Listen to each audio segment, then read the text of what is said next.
and welcome to TSP Weekly. This is your tech startup podcast for Monday, January the 12th, 2015. First one of 2015. Yep. Today we are recording at the Velocity Foundry. I think it's our second time recording here at Velocity Foundry, and happy to be back in this space. Great stuff. My name is Darren Conley. I'm a local tech entrepreneur here in Kitchener-Waterloo, and with me as always is my wonderful co-host, fellow tech entrepreneur Stephen Campbell. How are you today, Stephen? We both have new haircuts today. Yes, we do. So that was a I don't know if that came across in the audio. Yeah, I could definitely hear that you had something that you wanted to share aesthetically. That's right. So, that's right. My hair, I think, it ended up a lot shorter than yours, though. You have enough to style. I just have enough to pat it down. I did a double cut. I went and got it cut, and I hated it, so I went back. Wow. 2 weeks later. To the same place? To the same place, thinking, can we just, comb it differently or something? Right. It was way too conservative. I looked like Stephen Harper. Oh. So she spiked it up more for me and charged me $30 again. So I'm looking for a new haircutting place, if anybody. Wow. Crazy. So, yeah. Well, listen, let's introduce our guests, who incidentally have very nice hair, from what I can tell. Excuse me. We have two wonderful gentlemen joining us today, Mr. Calvin Chu and Mr. Ryan Van Stralen from Pallet. Is it Pallet or Pallet Gear? I know your website says Pallet Gear, but the company is just Pallet, or? Yeah, we're calling our product Pallet. Okay. Pallet, yeah. All right, so we'll stick with Pallet. Yep. Perfect. So first of all, how are you guys doing today? I'm great, yeah. Yeah, and I'm feeling good about my haircut now, so I'm fantastic as well. Excellent. The haircut Excellent. you didn't get. Right. Before we get too far into things, I should just, for the sake of our 3 or 4 regular listeners, I should just let people know we took a bit of a hiatus over the holidays. I think it's been about 3 weeks, maybe 3.5 maybe, since our last recording. But we're recording now on Mondays. Probably you guys will see this on Tuesday morning, and onto a new schedule. Mostly it's Stephen's fault. He's got such a crazy life, and we have to kind of work around his nonstop timetable. So, but we are still here, and we'll still be here every week with wonderful people like Ryan and Calvin today. So, tell us, guys, what is Pallet? For those who have never heard of you, what's Pallet all about? Give us just kind of the brief kind of intro to what you have an elevator pitch. Yeah, sure. So Pallet is this modular computer interface. Mm-hmm. So if you can imagine these blocks that have each of them has a physical button or a dial or a slider. Mm-hmm. And we've got these really cool magnetic connectors on the side, so you can snap these blocks together just like Lego and build a custom controller for your favorite application. Okay. So imagine like a DJ console where you can put together any kind of different knobs and sliders to fit the way you work. Sure. Excellent. Now, you say it's like magnetic connectors, so there's no way to like misalign them somehow. It just kind of fits the way it's supposed to. Or? Yeah, exactly. Yeah? We wanted to make a tool for anybody to make a customized interface for their job without needing to know how to solder wires or write code or scripts. So these pieces just connect really easily. And then we have a software application that lets you really easily set functions to it. So don't worry, you're not going to connect your knee bone to your jaw bone. I'm always worried about that happening. Well, listen, we're going to get a little bit more into Pallet in the later part of the podcast, but we want to talk a little tech news and get you guys' perspective on a few things here too at the start of the podcast here. So first up, we have a new Indiegogo campaign that's going on for a product called I'm going to say it's ZBoard, although, here in Canada we would probably pronounce it ZBoard. For sure. But anyway, the ZBoard is being touted as the most advanced electric skateboard ever created. It's a skateboard with, a motor system, a lithium-ion battery attached to the bottom. You lean forward, it goes faster. You lean back, it goes slower or stops. And apparently, they've already put out a first version. This is the second version with all kinds of improvements to the battery and to the power and the functioning of this. I thought it was interesting. I don't think I've ever seen somebody in real life using an electric skateboard yet. It's a much subtler segue. Right? It's true, and I don't know if I would notice it. Right, like I'd have to really look to see if they were pushing or something. But, oddly enough, I actually have seen somebody. I think they were actually filming. It might have been a competing product, but it was at Blue Mountain. I saw this guy zooming by, not paddling. I I don't know Yeah. what the phrase for Or- I'm not sure if you skateboarding. paddle a You don't skateboard. paddle so much. That's What's an the entirely term? different beast. Does anybody know the term? I don't know, but I just felt much younger all of a sudden. Thank you for Right, that. no problems, no problems. I do like the paddling idea now, though. Yeah, I do sure. like that. But no, I've seen the idea, anyways. I think there was a Interesting. competing product with a single wheel that you had showed me that Yes. looked really neat. It was like a wheel in the middle. It looked like the old BC cartoons where the guy that invented the wheel, the old Right. caveman, Used to ride that ride single the wheel right? with a stick through it. Yeah. Yeah. So Yeah, it's that yeah. kind of a concept. I think that's called the one wheel. the one wheel, yeah. Yes, Yeah. there Yeah. we go. And then there's There another we go. one called boosted boards. Okay, yeah. And they've got a similar product that's also really cool. Sure.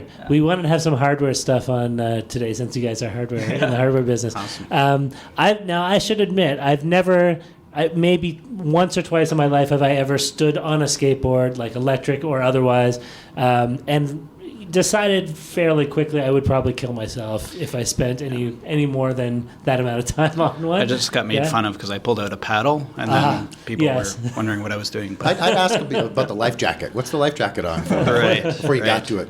Is this- Injury is that a Back to protection. the Future 2 No, reference? safety. Safety first. Right, Back to the Future reference. Now, I know, Stephen, I know for sure at least your one son does some skateboarding. Yeah, so we got some mad skateboarders at my place, and I Right. have attempted to kill myself on my skateboard several times too.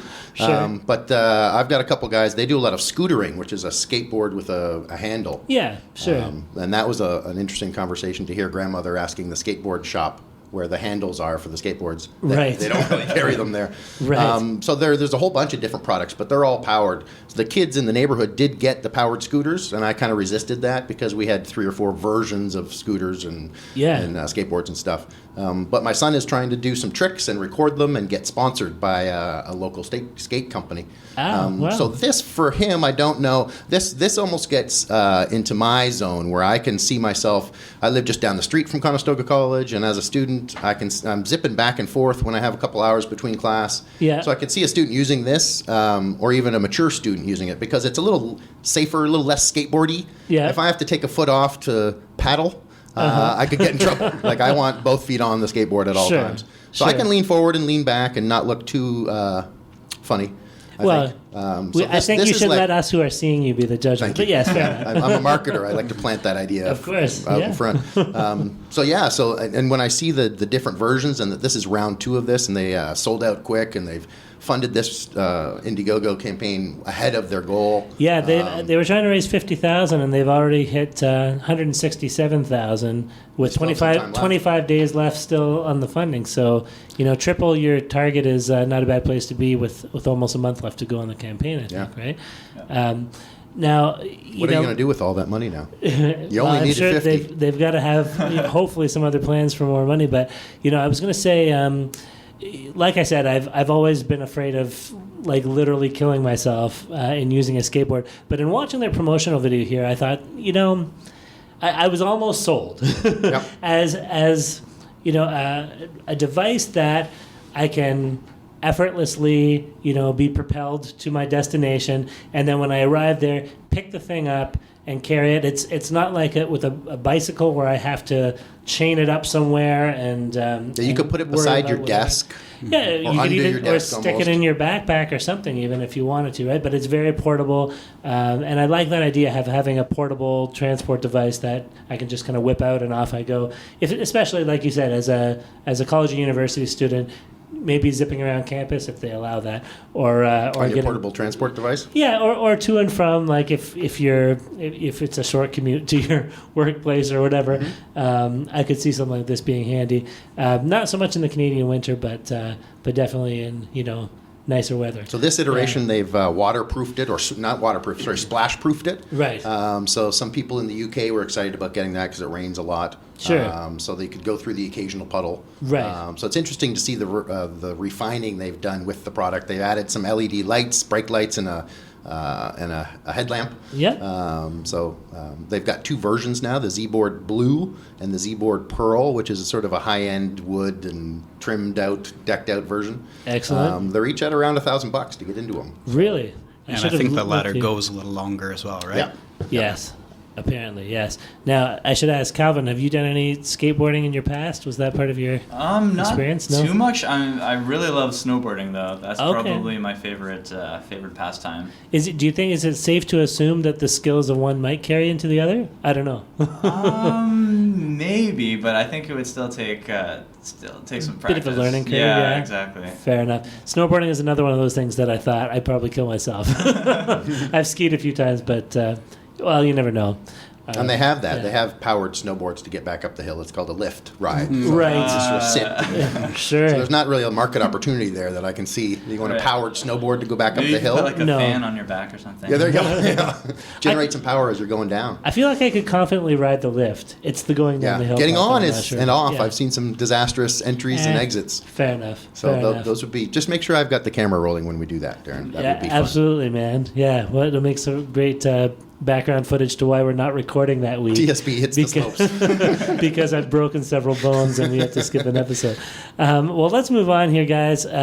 Just one other thing we wanted to look at this week. It's a new hardware startup called Peeple, spelled Peeple. I think it's supposed to be a play on words of the word peephole. So you know, typically, especially if you live in an apartment building, you often have a little peephole in your door, so you can have some idea of who's knocking on it before you open the door and get killed by the contract killer or whoever might be out there. And this way, they're upgrading the old school, you know, hole in your door with maybe a lens in it to incorporate some newer technology. So Peeple, it's a device you install over top of your existing old school Peeple, from my understanding. And when somebody knocks on your door, it has a sensor that will allow the device to take a photo and send that photo to your mobile device, and then you can decide whether you want to pretend you're not at home, I guess, or go and answer the door. And there are other possibilities for how you want to kind of manage it as well. But this is the kind of the major use cases, managing who's at your front door. There's could be a killer shark, for example. It could be a killer shark. Pizza delivery.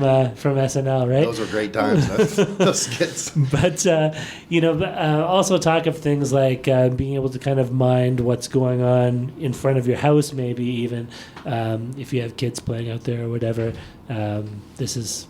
I don't know. There are other use cases that are being discussed. One of the things that was just on the news was over the holiday seasons, everybody gets packages delivered to their front door. Right. A lot of those are getting stolen. So they would have security footage of the person coming up to your door and taking the package from your door and leaving. Right. And they actually had one where this woman... it was an older woman, and she was from the neighborhood, and she came up and was not aware there was a camera there and took her time and tried the door. And so they definitely knew who she was and caught her on camera, and she went to the back of the house. And wow. She was a wealthy woman, and she stole, like, the kids' clothes that were for Christmas or something, what? Right? And so she got all this bad press, and it was a huge deal, but they wouldn't have been able to do that without this kind of a system set up. I think it was just a security camera. It wasn't activated with the door. So right. But that would be a great another use case. Yeah, absolutely. When you're getting packages through Amazon or whatever. Right? You know, I don't know if I've ever had anything stolen from my door.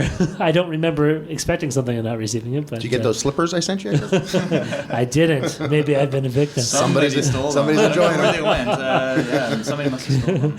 Could be. Now, let me ask you guys, could you see yourselves using a device like this? I've never used my own Peeple, so I don't know for me. Yeah.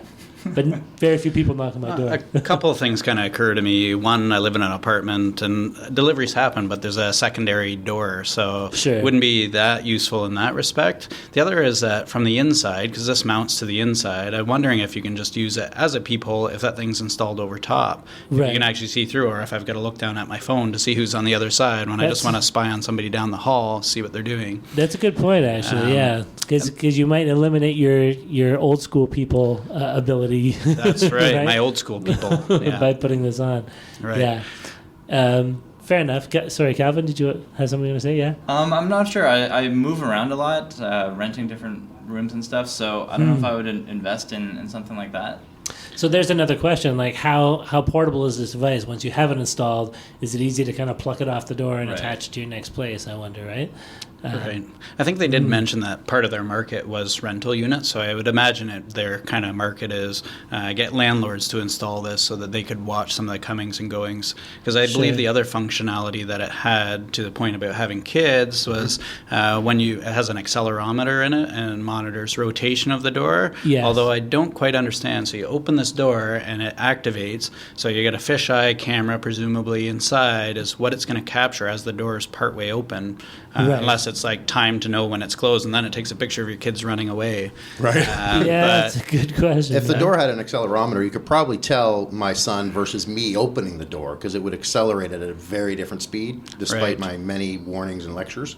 So that might be something you could tell who's home. But for me, like, I would love it if it could tell me, because I do a lot of packages online where I'm shipping things, and so I would love to know something is at your door right now. Because sometimes it's timely for me to grab it now instead of waiting, and then it's 2 days I have to go pick it up at the postage store or something like that. I guess the question is, say you're at work and that notification comes in, what can you do about it? You can see who it is, and I think the founder spoke to that to a degree, saying that there's a line of accessories planned, or maybe there's a kind of IoT integration with a door lock or a key lock or something like that. Because even still, great, you can see them, but you can't speak to them in any way to say, yes, drop it off, or no. I suppose you could go old school, but then you might as well have done that from the start to begin with. Yeah. If you could have it connected to some other devices like a speaker where you could address the person, or two-way communication, or even connected to something like an automatic door lock opener, so you could unlock it for your friend who's coming over even if you're not home, or at least I don't have to walk all the way to the front door. I can sit on the couch watching TV and let somebody in if need be. I imagine that's probably possible too. Like, there's lots of other automated door locks out there, like Lockatron and whatever, so I'm pretty sure I would guess they've got that in the works. Sure. And maybe we could even use some pallet hardware to help enable it to happen, right? Yeah. Well, let's talk about pallet a little bit here. Now that we've kind of covered the articles. So I guess, first of all, we should post some pictures of some of the devices so people can see, because this is, I think, a product or a line of products that really kind of has to be seen.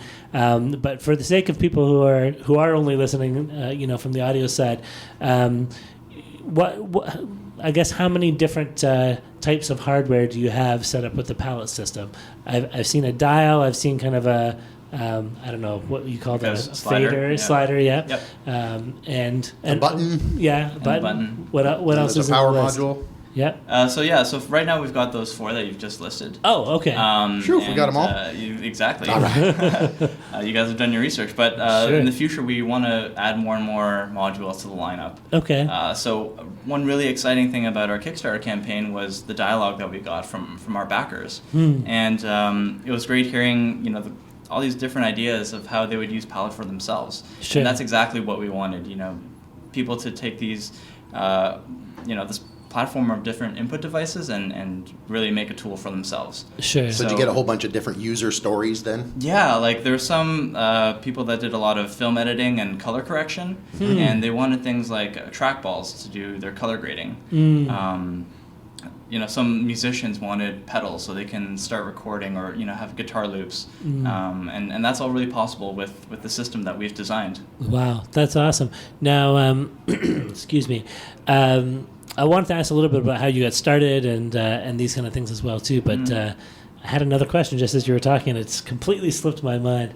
This is I'm going to insert my question. Yeah, is that a version 2? Like the ZBoard is version 2. Yep. Is this the first iteration or the second hardware iteration that you have? This is our the first version that we'll be launching with. Okay. It's gone through several prototypes and iterations. Like this will probably be like the 7th generation that we've gone through before shipping. But we really wanted to make something that's really easy to use and a really high quality product that people can keep using and add on to. Sure. At some point I'd seen a wooden one, so that was one of those generations as you were prototyping it. Yeah, that was, and it's also we've actually been selling a premium edition with the wood material, and it's something that we all as a team really like working with wood, and the warmth and the feel of it I think really speaks to the tactile nature of our product as well.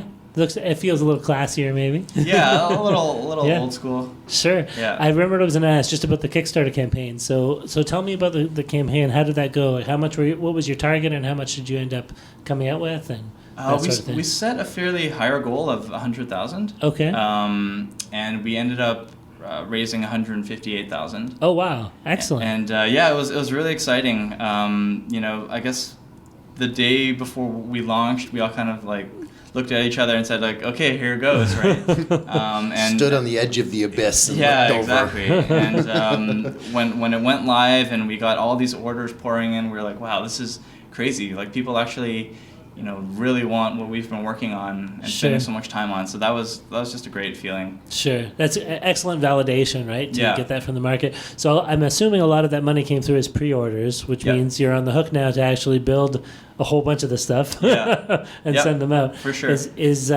Well, maybe I'm jumping ahead of myself because I want to kind of ask you where you're at now. But let's go back, actually. Let's start from the beginning. So how did you come up with this idea? Where was the genesis of Palette? How long have you been working on this? All that kind of stuff. I guess it started back when I was in undergrad. I was studying mechatronics engineering at the University of Waterloo. Okay. And I was working on a senior design project, and I had always been interested in human-computer interaction. And it just so happened that one of my friends, he's a DJ, and he was at a house party, and he walked away. He was performing at this house party, and he walked away for like 5 minutes to get a drink. And when he came back, somebody had just walked away with all his equipment. Holy crap. And so obviously he was extremely upset, and I've seen some really cool projects out there of people making custom, DJ controllers. So I was gonna help him make one of those, and then through school, I also did a lot of research in interfaces and realized that all the hardware interfaces out there right now, they all share a lot of the same, common components, these buttons, these dials. So the revelation came from like, why don't we take all these common building blocks, like literally building blocks, and make them so that anybody can put these pieces together and make a custom interface for their favorite applications. Sure. Excellent. I love the idea of modularity. Like this is something I think we've seen in several other fields as well. I was reading about a industrial power provider that had a modular system for they could set up these power plants, and depending on how much power is required, you're just going to snap the components together, and you can build a power plant that would take like 10 years of construction. You can do in like 3 weeks or a month kind of thing because of the modularity factor. Yeah. And much the same way you see a principle in one area applied to another. I love that we can see it in hardware in general here. And I get the feeling this is kind of just the what's the metaphor I'm looking for here? The tip of the iceberg. The tip of the iceberg. That's Genesis the one of departure. I was like icing on the cake. No, no. I mean, because the potential is as wide as the amount of hardware that's out there. Right. Exactly. For what you can do here. When I first looked at it, I didn't really get it. Right. Like I was thinking to myself, I have a $200 keyboard. I've got 6 F5 keys or whatever that I haven't even programmed a macro to. I've got a volume slider on it. I don't. What would I ever need? And then when I saw the video, it was kind of like a light bulb went on. That is cool. All I have is a bunch of buttons. I don't have a knob and I don't have a slider, and I'd love to get this. And so I immediately connected with sort of the 3D printing industry and the maker industry. Is that somebody you guys are going after as a market to makers that want to make stuff, or is it more like I saw on the Kickstarter, the Indiegogo campaign, it was pretty specifically to a DJ and then to a digital artist and some specific professions that would use it. But are makers taking interest in this at all? Yeah, they are. I mean, like you said, we're kind of initially focusing around the creative professionals for now, just so that we can make sure we really nail a solid product for them. But the whole modular nature, like you mentioned, means there's tons of possibilities out there, and makers and lots of people that want to build something for themselves. That's definitely something that's been really interesting, and I think as a trend overall, not so much just limited to makers, but people are wanting to and now have the power to make lots of different products that are customized to them, so your smartphone apps, they all kind of know who you are, your habits, and we're kind of in this era of personalization where, we used to go to a store, buy a product, and it was what it was. But now all these products adapt to the way we are and the way we work. So I think that's definitely true. Sure. I was just going to say real quick, I remember as a kid playing with, I don't know if you guys remember this, a toy line called Robotics. Absolutely. Does this ring a bell? Yeah. And they had like little motors you could attach and build your own robots. And, I was amazed by it. I thought it was like the coolest thing in the world. I wasn't creative enough to build anything, too amazing beyond what was on the box or whatever. But I feel like we're almost, back into this realm now, right? Not just with what you're doing, but in many other areas where we can custom build our own products just by making use of pieces that you get a GoPro camera and one of Pallet's buttons and the little Wi-Fi, and you're hitting a button to take a picture at your front door by yourself, right? Yeah. Now I know you guys have it sort of set up how it's three different. I'm not able to buy a button. You've got three sort of different product conglomerations. You're not selling them individually, so you've got some. We might say configurations, but configurations. Yeah. I think an example of this maker kind of scenario that you talk about is actually in one of the first collaborations that Calvin did with somebody locally. This guy's an artist, Dwight Storing, and it's actually an installation that allows people to interact. So you can think of this somewhat outside of the realm of just customizing controls for yourself, but it could be for the general public for a more simple interface. Sure. So, Calvin, you could explain how at one point you had designed a phone out of this for Skype for your grandmother. So there's some accessibility applications for it as well. So it's not only a customization for yourself, but conceivably to make things simpler for other people and to provide some, tactile feedback. Sure. I was going to say, you had mentioned in your story about your DJ friend having his stuff stolen. Is there any way to kind of prevent, with the modular nature of these products and they're such kind of smaller components, would it be easy for someone to just kind of yank a piece off of an apparatus and walk away with it? Or is there an enclosure maybe that you can set these things in and lock it so you can still make use of the controls without having them swiped, so to speak? The car alarm sound. We could put a little club lock on it. Your modules are out of configuration. Warning. I wonder. I'm just wondering from the security side of things. So the collaboration we did with Dwight Storing, as Ryan was mentioning, it's called Neighborhood Voices at City Hall right now, Kitchener City Hall. Yeah. And he approached us and he wanted he's got a video installation, an interactive video installation, and he needed a really simple way for passerbys to just, interact with the video. Yeah. So he approached us and he's had this idea for a, tactile interface, and we're like, yeah, sure. So we gave him some of a kit of our modules. Yeah. And he was able to set up an interface for his installation super easily that already plugged into his software. Okay. And for the security side, he built just a really quick, plastic enclosure that locked it down. Okay, sure. This is what set me thinking, because I'm like, if you're using this for the public to kind of come by and fool around with, you don't want to have somebody plucking a piece out and putting it in their pocket, right? Right. Or even, a lot of times I think you see people set up for public interfaces, an iPad or a smartphone or something, but it's always inside. It's mounted inside some sort of apparatus. Right. So, yeah. Okay. Well, that's cool. Yeah.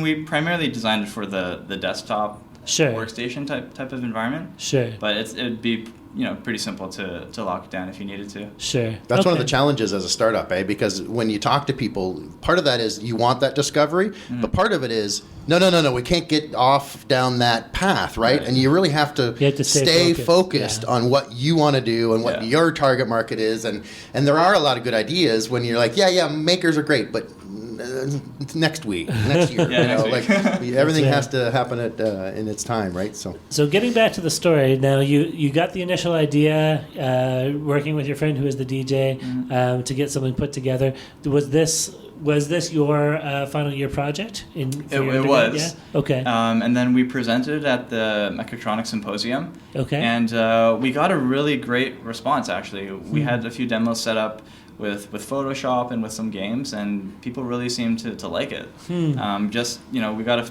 comment saying just having a dial to control brush size in Photoshop would be like enough to buy a whole kit. Wow. So that was really exciting, and we had our prototype working, and at the same time we're applying to different startup incubator programs. Sure. And there was a really exciting one that's actually based in China called Hackcelerator.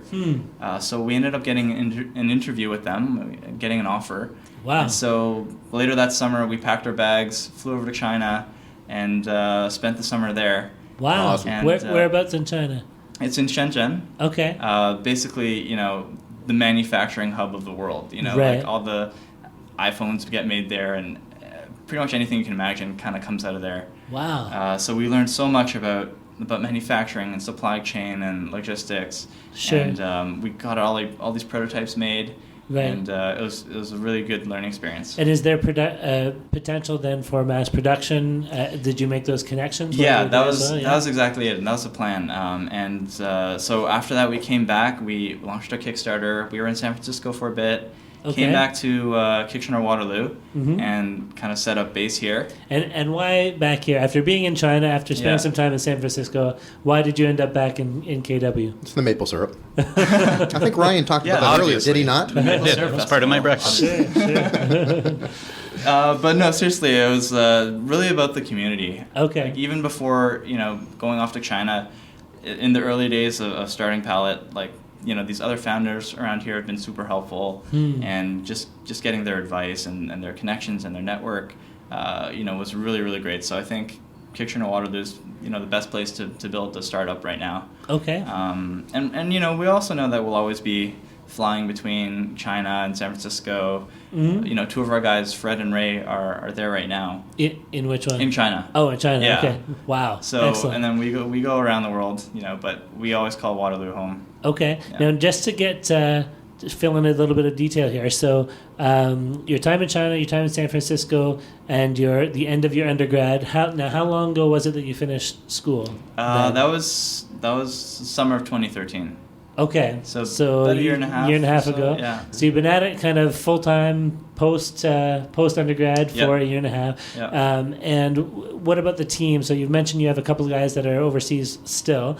How many people do you have working with you, and how has the team grown since the initial beginnings? Yeah. Do you have a co-founder, or are you the only founder?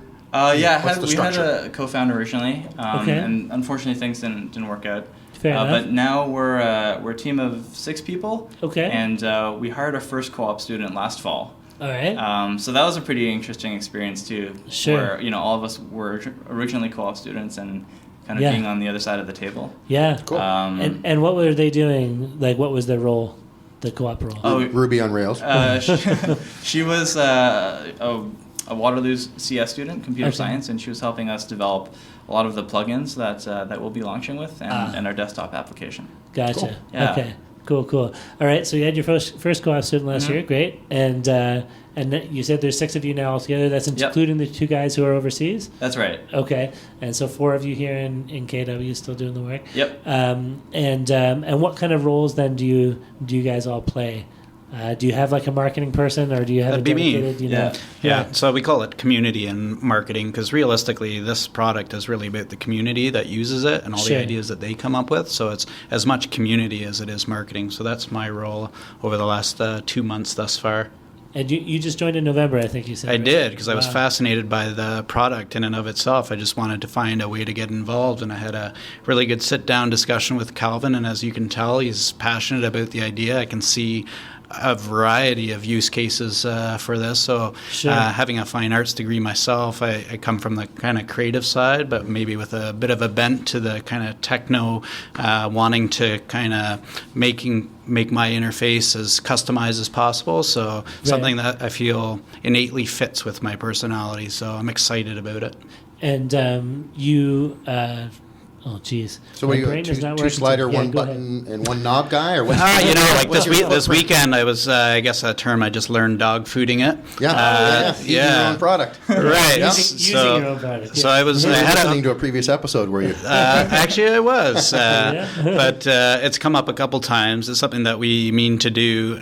So using Photoshop, Illustrator, and InDesign, I'm an amateur photographer, I'd say. So using Lightroom and assigning buttons and dials for sorting purposes. And then in development, like one of the big takeaways for me is that you don't have to look down. You don't need to look for keyboard shortcuts. You don't have to memorize things. You can even color code these modules so that undo, for example, for me, I set it up as red and redo as green for the buttons.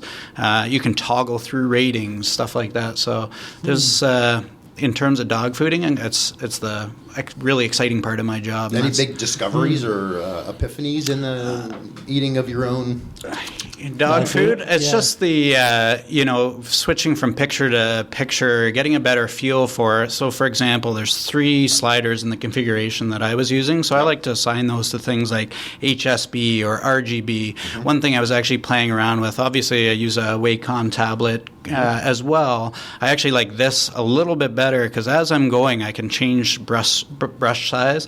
One of the things I was experimenting with is, as aforementioned, I had all 3 sliders set to RG and B, and so I'd play around with the colors as I was going around and just seeing. Does contrast for you, basically? Yeah, it changes the hue, right?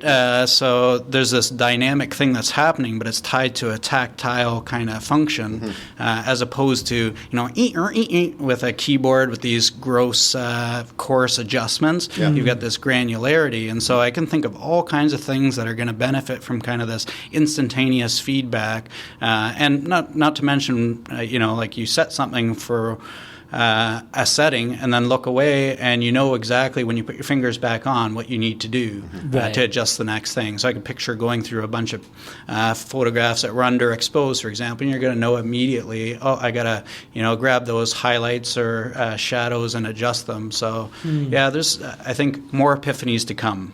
Certainly the more people I talk to about it in the community, scientists interested in using it, designers, I just think that there's a huge potential, just as there was for a mouse and keyboard. I think design got skipped over the idea that now we have this ability to take physical controls, which really take advantage of our hands, and backtrack, but build it in present day technology. So. Do you guys have any ideas or plans to talk to Wacom or Logitech and have an exit strategy to say, buy it all and I'm on the beach? Yeah, we've talked to some of the guys at Logitech before, and Wacom, we'd love to talk to them if Please they're call. listening.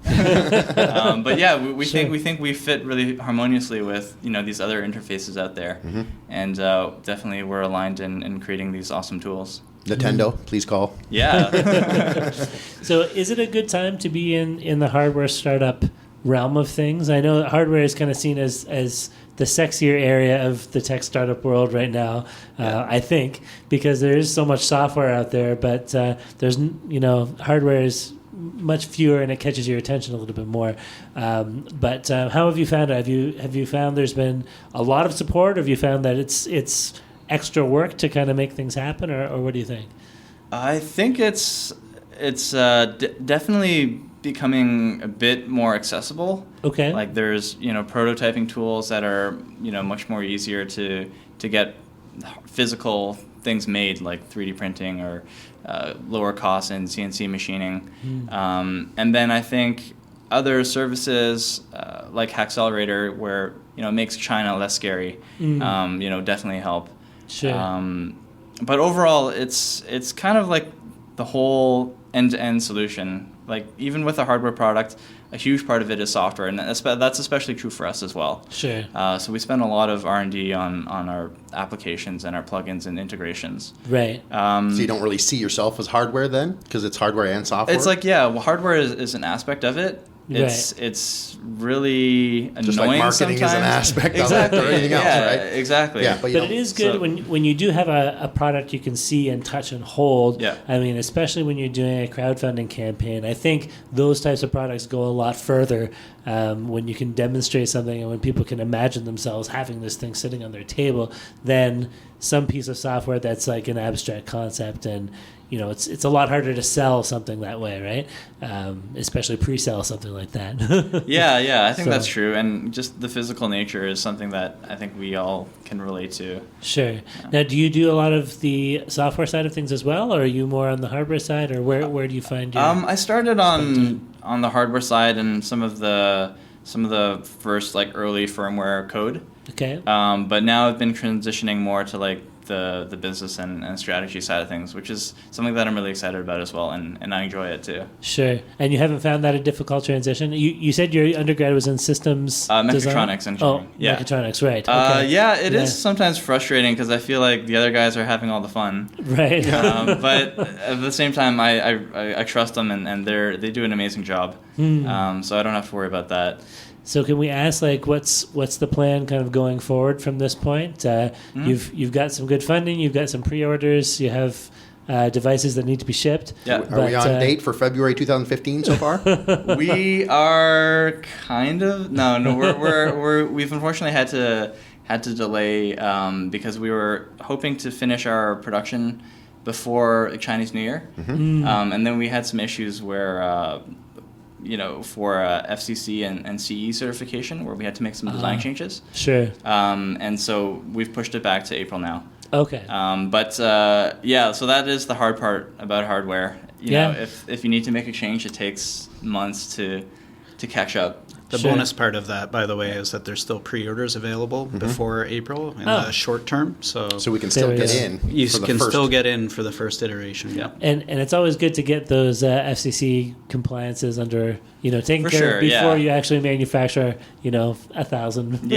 And we think it'll be worth the delay, as much as it hurts us to have to push it back. But, we want to make sure that we have a quality, reliable product. Yep. Yeah. So if you start shipping the product, I guess the next big step is get more people to know about it and buy it. Yeah. So is there a strategy you guys have lined up to make that happen, or what can we expect to kind of see on the horizon that way? Yeah, we thought that even before fully shipping, what we would do is get these into the hands of the power users. These are people that have established workflows that can test and give us ideas for the software side of things. The hardware is locked down for the first version, but so getting it out in the hands of power users who we hope are, give us good feedback, and secondarily get the word out there themselves if they find it to be of use, which we know they will. And then secondarily, at a point in the future, we'll put it out to actually, Calvin and company did a great job of getting a lot of exposure at the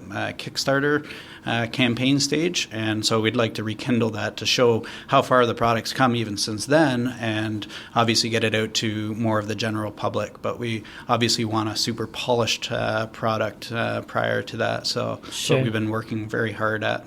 Wow, and I wonder if you could even get some celebrity endorsements or something.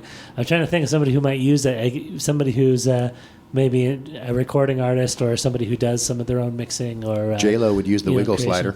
Yes, there we go. Oh dear, I think that's. Sorry, it took me so long. Yeah, it's fine. You fulfilled your quota. Perfect. The cheesy joke quota. I have. This is completely tangential, but my wife's uncle makes guitar amps. Has a company called. I've never mentioned it on here actually, but he has a company called Morris Amplifiers, I think. And great plug, I think. Yeah, there we go. But they were talking with like one of the guys from Aerosmith and a couple other like well-known bands, taking some of their gear out on tour to make use of, and that's a good way to get people talking about it in an industry, right? Get a well-known name. So I don't know if there's someone you can mail out a free kit or two. It's definitely part of the thing, and the nicety of this is we're really first to the market with this kind of thing, so we're hoping that the product speaks for itself, and it's something that people are actually asking us for. As opposed to the other way around. But certainly people have to know about it first and understand the power of what you can do with it and how it could, particularly in the creative space, speed up your workflow. Yeah, absolutely. Which is key, right? It's a cost-effective solution, but if you're a professional doing either music or photography or design every day, wouldn't you want something that speeds up your workflow? Sure. Oh, absolutely. And you mentioned first to market. Like, this seems like the kind of product that I could see someone coming along and wanting to make a competing kind of version of something like this. Do you have some IP or patents registered, things like that, to protect that side of things? Yeah, we do. And it's basically around the technique we use to have these modular components connect to each other. Gotcha. Yeah. Okay. It might be something that was glossed over in the description, but one of the cool things is these are hot swappable. So as you're moving from, say, profile, maybe I'm using a certain setup in Lightroom, but if I want to move some of the modules around, it'll actually remember the settings as I move them around. You can snap them into other places. So, for example, on the weekend, I was toying with the notion of running a series of knobs and dials along the top of my Mac keyboard, right, and then running the sliders down the side so it would fit on my keyboard tray. So I could do that, and I could play with that as I was going and not lose any of my settings. So it remembers the workspace. It remembers the workspace, like in particular per module. So you can move the module anywhere in any configuration. This is where it might be kind of interesting for gamers, for example. Think of a flight simulator, and maybe you want to replicate a cockpit of a Cessna or something like that. Sure. So you could, angle things around you could have a throttle that was composed of the sliders off to the left a little bit and then buttons on top. So really possibilities zoom are for the slider for that granularity for a sniper game. Exactly. It'd be a lot more fun than driving a Cessna right now. Could I use it in theory to control like my television set? Could I get like an IR, an infrared transmitter somehow attached to this, so I can, rather than having to hunt down through 60 buttons on my remote control, I can have a knob to control my volume. Still having trouble turning it on? Oh, I'm just saying. It would be nice. Kind of bringing me back to Throwback Thursdays, because I posted up, because there's some cool hardware stuff that I remember that was tactile that I missed. Yeah. And one of the things was my brothers and I used to fight over this channel changer thing that was like corded. Right. And it had keys on it. Was it buttons that you pressed and they went like, chunk, chunk, chunk? Yeah, it definitely made chunk, chunk. In 2 rows, and there was a switch on the side that you could do top row or bottom row. I absolutely I'm showing my remember age here, but wood paneled, obviously. I've never heard of that. Yeah. I remember. We never owned one, but our neighbors had it. I remember it. Yeah, crazy. Yeah, and I think it'd be cool. Just for, I'm thinking of things like volume control. A lot of times, I turn on Netflix or something, and my 4-year-old is sleeping in the next room, and I forgot that I had the volume cranked from something I was watching before. It'd be nice to kind of just grab a knob and turn it down quick or whatever.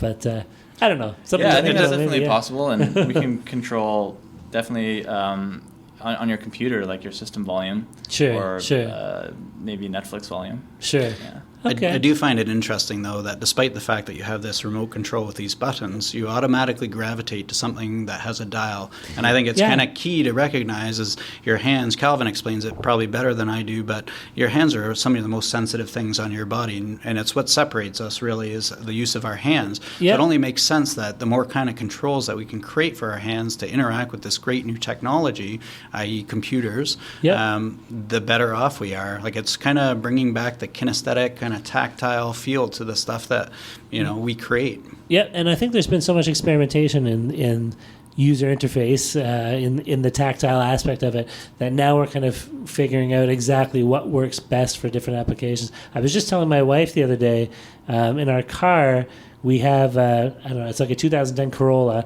but the AC, like the heat and the AC system there, is this newer design, so it's like push buttons for everything. And if I want to turn the heat up, I've got to like press up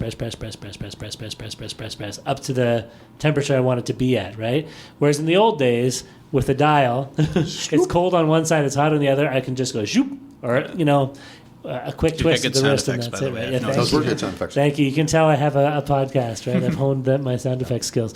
But I thought, I would much prefer going back to the old school way. You guys are missing my air quotes if you're listening here. The old school way of adjusting some of those settings, rather than, it might look nicer on my dashboard to have everything be nicely lit up buttons, but you want that tactile factor sometimes, right? Yeah, I'd be interested if you set up a blind test of Pong, for example, or Arkanoid, and saw if somebody had a dial to play that game versus a keyboard where you have to push left or right to see what would be the higher score, because intuitively as a gamer, I would think the dial I'm more comfortable with that. And, sure. So for a lot of that, it's just because you can update something, it doesn't necessarily mean it's better. That. Sure.